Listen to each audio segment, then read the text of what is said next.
شان نزول سے متعلق بعض مسائل۔ شان نزول یعنی وہ ہوتا ہے نا کہ کوئی جو آیت نازل ہوئی ہے تو اس کے نازل ہونے کی اس کا پس منظر، اس کا بیک گراؤنڈ، اس کی جو ہے نا وجہ، اس کو شان نزول کہتے ہیں۔ تو کسی آیت کی شان نزول کیا ہے اور اس کا بیک گراؤنڈ کیا ہے، اس کے بارے میں بھی جو ہے مفسرین نے بہت ڈیٹیل کے ساتھ ڈسکس کیا ہے اس ٹاپک کو بھی۔ تو اسی طریقے پر سلف اپنی تفسیروں میں اکثر کہتے ہیں کہ فلاں آیت فلاں شخص یا فلاں معاملے میں نازل ہوئی ہے، جیسا کہ کتب تفسیر میں اسباب نزول کا بیان ہوتا ہے۔ جو کتب تفسیر ہیں ان میں اسباب نزول یعنی کسی آیت کے نزول کا سبب، تو اس کے بارے میں بھی تفصیل سے بیان ہوا ہے۔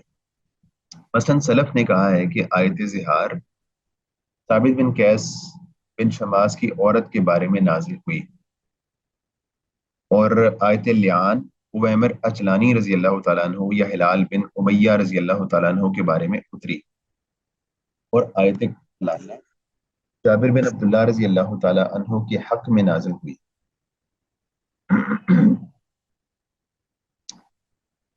اور یہ کہ آیت وَأَنِحْكُمْ بَيْنَهُمْ بِمَا أَنزَلَ اللَّهُ یہودی قبیلوں بنی قریظہ اور بنی نذیر کے بارے میں نازل ہوئی۔ تو یعنی یہ جو آیات ہیں ان کے ان کی جو شان نزول تھی یا ان کے نازل ہونے کی جو ریزن تھی، وہ مطلب یہ لوگ تھے یا یہ قبیلے تھے یا یہ واقعات تھے۔ اور آیت وَمَن يُوَلَّهُمْ يَوْمَئِذٍ دُبُرَهُ، تو یہ جو آیت ہے یہ غزوہ بدر کے سلسلے میں اتری۔ اور آیت شہادت بینکم اذا حضر احدکم الموت، یہ والی جو آیت ہے تمیم داری اور عدی بن زید کے معاملے میں اتری۔ اور حضرت ابو ایوب رضی اللہ تعالیٰ عنہ کا یہ قول کہ آیت ولا تلقوا بایدیکم الی التہلکہ ہم انصار کے متعلق نازل ہوئی۔ تو یعنی جس طرح ہم نے یہ پڑھا کہ یہ والی آیت فلاں موقع پہ نازل ہوئی، فلاں بندے کے بارے میں نازل ہوئی، تو سلف جو ہے اس کے بارے میں ان کے اقوال بکثرت ملتے ہیں کہ جو فلاں آیت ہے مشرکین کے بارے میں نازل ہوئی، فلاں آیت جو ہے وہ اہل کتاب کے بارے میں نازل ہوئی، فلاں آیت جو ہے وہ یہود و نصارہ کے متعلق نازل ہوئی، یا مومنین کے کسی خاص گروہ کے بارے میں۔ تو ان اقوال سے ان کا مقصود یہ نہیں ہوتا کہ ان آیتوں کے احکام انہی اشخاص سے مخصوص ہیں اور دوسرے سے ان کا تعلق نہیں۔ اس قسم کی بات کوئی مسلمان بلکہ کوئی ہوش مند بھی نہیں کہہ سکتا۔ یعنی جب مفسرین یہ بات کہتے ہیں نا کہ یہ والی جو آیت ہے یہ فلاں بارے میں نازل ہوئی، یا جو آیت لیان ہے عویمر اجلانی رضی اللہ تعالیٰ عنہ کے بارے میں نازل ہوئی ہے، تو اس سے ان مفسرین کا مقصد یہ نہیں ہوتا کہ اس آیت کا حکم اب جو ہے اسی عویمر اجلانی رضی اللہ تعالیٰ عنہ کے ساتھ ہی خاص سمجھا جائے گا، ایسا نہیں ہے۔ بلکہ وہ جو آیت ہوگی وہ اگرچہ اس کے نازل ہونے کی جو ریزن ہوگی، وجہ ہوگی، وہ کوئی واقعہ ہوگا، لیکن لیکن اس کا جو حکم ہوگا وہ سب پہ ہی اپلائی ہوگا۔ ایسا نہیں ہوگا کہ اب عویمر اجلانی رضی اللہ تعالیٰ عنہ کے بارے میں نازل ہوتی ہے آیت تو وہ آیت انہی کے ساتھ خاص تھی یا اس کا حکم انہی کے ساتھ خاص تھا، بلکہ یہ والی جو آیت ہے یہ باقی لوگوں پہ بھی اس کا حکم ویسے ہی اپلائی ہوگا۔ یعنی اگر خدا نخواستہ ایک شوہر اور اس کی اہلیہ کو لیان کرنا پڑ جاتا ہے تو وہ لیان کا معاملہ ویسے ہی ہوگا جیسے کہ عویمر اجلانی رضی اللہ تعالیٰ عنہ کے ساتھ پیش آیا تھا۔ کوئی بندہ ایسا نہیں کہہ سکتا کہ چونکہ یہ آیت عویمر اجلانی رضی اللہ تعالیٰ عنہ کے بارے میں نازل ہوئی تھی تو یہ والا حکم جو ہے انہی کے ساتھ خاص ہوگا، تو ایسا نہیں ہوگا، بلکہ کوئی بھی مسلمان یہ بات نہیں کر سکتا۔ اس بارے میں تو اختلاف ہوا ہے کہ آیت میں سبب کی بنا پر جو لفظ عام استعمال ہوا ہے وہ اسی سبب کے ساتھ خاص ہے یا نہیں، لیکن علماء اسلام میں سے کسی نے بھی نہیں کہا کہ کتاب و سنت کے عمومات متعین اشخاص ہی کے ساتھ خاص ہے۔ یعنی جو کتاب و سنت کا ایک جنرل حکم ہے